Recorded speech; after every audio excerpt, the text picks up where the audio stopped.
আমরা গল্প শুনতেই পছন্দ করি, ভাবি যদি গল্পটা সত্যি হতো তাহলে কেমন হতো। কিন্তু আমি আজ আমার লাইফে হয়ে যাওয়া একটা ঘটনা তা লিখতে যাচ্ছি, এবং যদি ঘটনাটা গল্পটা যদি হতো তাহলে ভালোই হতো। যাই হোক, আমি আমার ঘটনায় চলে যাই। 2012 সাল, এন্ড অফ নভেম্বরে মালয়েশিয়াতে আমি তখন প্রথম আসি, এবং তাই এই দেশের রাস্তাঘাট সম্পর্কে তেমন কোনো আইডিয়া নেই আমার। আমি একটি প্রাইভেট ইউনিভার্সিটি স্টুডেন্ট। নভেম্বরের 2012-এর কোনো এক দিন ক্লাস শেষ করে বের হয়ে, বেশ রাত হয়, which is around 9:30 PM। আমি ক্লাস শেষ করে বের হই এবং আমাকে কোনো কাজের জন্য বাসায় না গিয়ে একটু অন্য জায়গায় যেতে হয়। আমি লোকেশন ম্যাপ দেখিয়ে ট্যাক্সি খুঁজতে থাকি, কিন্তু কোনো ট্যাক্সি ওইখানে যেতে রাজি হয় না। ম্যাপের লোকেশন দেখার পরই তারা কেমন যেন একটা ভয় পেয়ে যায়। একটা ট্যাক্সি অমনি রাজি হয় যেতে।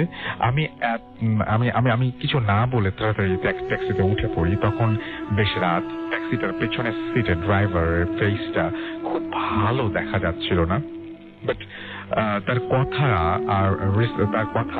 আর অ্যাকসেন্ট শুনে বুঝতে পারলাম যে তিনি চাইনিজ, এবং সে চাইনিজ। অ্যান্ড আমি তাকে জিজ্ঞেস করলাম যে এই লোকেশনে কেউ আসতে যাচ্ছিল না, অ্যান্ড সবাই শুনে কেমন একটু ভয় পাচ্ছিল, কারণটা কি, ডু ইউ নো?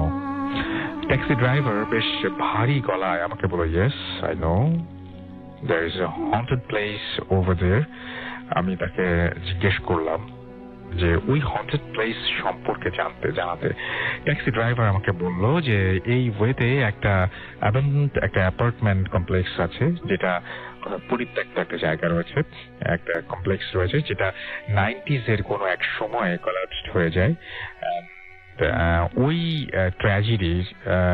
ট্র্যাজেডিতে অ্যাপার্টমেন্টের অনেক মানুষ ভেতরে চাপা পড়ে মারা যায়। তো ট্যাক্সি ড্রাইভার যিনি আমাকে নিয়ে যাচ্ছিলেন, তিনিও এইদিকে এই ওয়ে দিয়ে তার ট্যাক্সি নিয়ে যাচ্ছিলেন। হঠাৎ একটা মহিলা রাস্তায় তার ট্যাক্সিতে উঠে বসে এবং বলে যে অ্যাপার্টমেন্টের কথা। ড্রাইভার সেই মহিলাকে জিজ্ঞেস করে যে ওই অ্যাপার্টমেন্টটা অ্যাবান্ডেন্ট, ওইখানে কেন? মহিলাটা তখন কোনো রিপ্লাই দেয় না, জাস্ট বলে যে কাজ আছে। সেখানে পৌঁছানোর পর মহিলাটা ড্রাইভারকে বলে, আপনি একটু দাঁড়ান, আমি উপর থেকে আসছি, এই বলে সে ভেতরে চলে যায়। ট্যাক্সি ড্রাইভার তাকে বলেন, be careful ma'am, this place is haunted. এবং মহিলাটি তার দিকে তাকিয়ে হেসে জাস্ট বলে, whatever happens, don't come in, অর্থাৎ যাই ঘটুক না কেন ভেতরে এসো না, এটা বলেই সে ভেতরে চলে যায়। অনেকক্ষণ সে নেমে আসে না।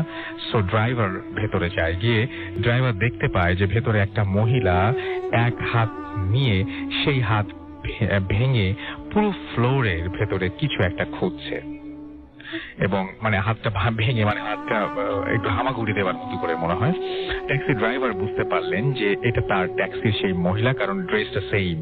এরপর ড্রাইভার তার দিকে যেতেই মহিলাটা চিৎকার করে বলে, I told you to stay down দেয়ার।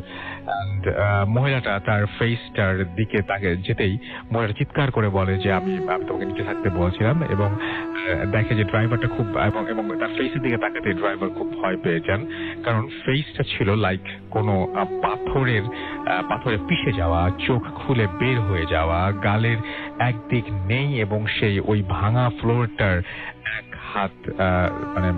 হাত যেন খুঁজছে।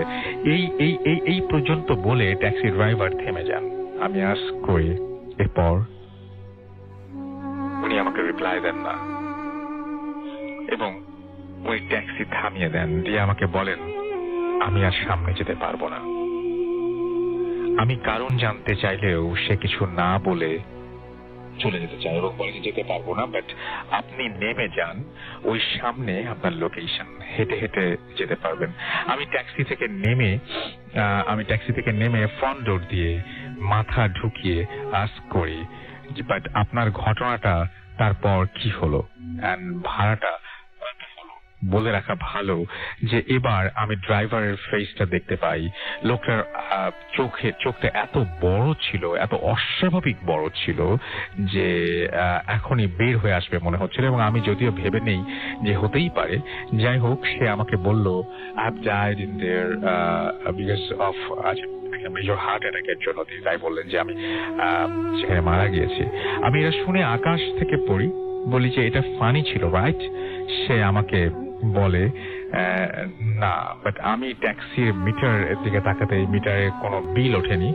দৌড়ের মাথা বের করে লোকেশনটা দেখি আমি, এবং দেখি যে একটা কলাপসড অ্যাপার্টমেন্টের সামনে দাঁড়িয়ে আছে আমি, এবং মুহূর্তেই ট্যাক্সিটা আমার চোখের সামনে থেকে উধাও হয়ে যায়। আমি এবার খুব ভয় পেয়ে যাই, ভয় পেয়ে ওখানেই বসে পড়ি। কয়েকজন নাইট গার্ড দূর থেকে আমাকে দেখে দৌড়ে এসে আমাকে উঠায় এবং বলে, আপনিও ওই ট্যাক্সিতে উঠেছিলেন নাকি? আমি বুঝতে পারি না, আমি বুঝতে পারি ব্যাপারটা এখানে আরো হয়েছে। যাই হোক, আমি তাদের হেল্পে সেখান থেকে পাবলিক ট্রেনে করে বাসায় ফিরি। তখন ট্যাক্সিটা এগেইন উঠে আমার জন্য ট্যাক্সিটা আমার জন্য ভীতিকর ছিল।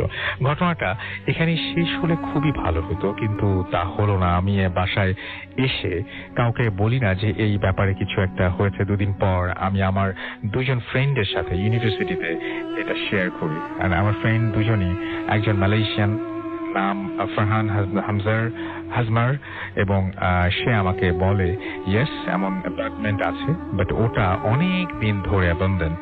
সো বলে রাখা ভালো যে ফারহান প্যারানরমাল থিংস নিয়ে অনেক এক্সাইটেড, অ্যান্ড সে আমার ঘটনাটা শুনে আফসোস করে যে তার লাইফে কেন এমন কিছু হয় না। যাই হোক, সে প্ল্যান করে যে ওই ওয়েতে সে ওই ট্যাক্সি নিবে, এবং প্ল্যান করে পরপর কয়েকবার রাতে সে সেখানে ট্যাক্সিতে ওঠে, বাট সে ওই ট্যাক্সিটা পায় না। এরপর বেশ কয়েকদিন ফারহানের সাথে দেখা হয় না, কিন্তু একদিন রাতে আমি দেখি যে ফারহান আমাকে বলছে যে তার লাশ, ফারহান আমাকে বলছে যে তার লাশটা ওই অ্যাপার্টমেন্টের ভেতরে আছে। সেটা স্বপ্নের মধ্যে আমি দেখছি। এই নাইট মেয়ার দেখে আমি পরদিন খুব ভয় পেয়ে ফারহানকে ফোন দিয়ে দেখি ফোনটা বন্ধ। ওর বাসায় খোঁজ নিয়ে যেতে পারি, এবং দেখি যে দুদিন ধরে ওর বাসায় ও নাকি ফেরেনি। অনেক খোঁজাখুঁজি চলছে। বলে রাখা ভালো যে তখন আমাদের ইউনিভার্সিটিতে কয়েকদিনের জন্য বন্ধ ছিল, তাই আমরা কেউ ব্যাপারটা জানতাম না যে সে মিসিং। এরপর আমি সাহস করে কয়েক ফ্রেন্ডের সাথে ওই অ্যাপার্টমেন্টে যাই, এবং দিনের বেলা যাই, এবং গিয়ে ভেতরে আমরা খুব বেশি শকড হয়ে দাঁড়িয়ে থাকি, কারণ ভেতরে আমরা ফারহানের লাশ দেখতে পাই। ওর ওর চোখগুলো যেন বের হয়ে আসছে, যেটা দেখে আমার মনে পড়ে যায় যে সেই ড্রাইভারের কথা, যে খুব ভয়ঙ্কর কিছু একটা দেখে হার্ট অ্যাটাক করেছিল। ঠিক তেমনটাই আমার ফ্রেন্ড ফারহানেরও হয়। আমি ফারহানের ভাইয়ের কাছ থেকে জানতে পারি যে ফারহান কয়েকদিন ধরেই প্যারানরমাল জিনিস নিয়ে খুব ঘাটাঘাটি করছিল, এবং ফারহান মেবি সেই ট্যাক্সিতে উঠেছিল, মেবি সেই মহিলাকে দেখেছিল। জানি না কি দেখেছিল ফারহান, বাট এটা জানি যে কখনো কিছু রিয়েল লাইফ ইনসিডেন্ট শুধু মাত্র স্টোরি হলেই ভালো হতো হয়তো। অনেকেই ভাবেন যে লাইফে কিছু প্যারানরমাল কিছু হোক, কিছু একটা দেখি, বাট সেই ইচ্ছাটাই এমন পরিণতি ডেকে আনতে পারে। এবং ডক্টর পরে এনশিওর করে যে ফারহানের ডেথ হার্ট অ্যাটাকেই হয়েছিল। আমি একটু রিসার্চ করে জানতে পারি যে ফারহান ওই ট্যাক্সিতে ওই অ্যাপার্টমেন্টের অনলি ভিকটিম নয়, এখন পর্যন্ত আরো বেশ কিছু মানুষ ওখানে মারা গেছে, এবং অ্যাপার্টমেন্টটা এখনো পড়ে আছে ওভাবেই অবহেলায়।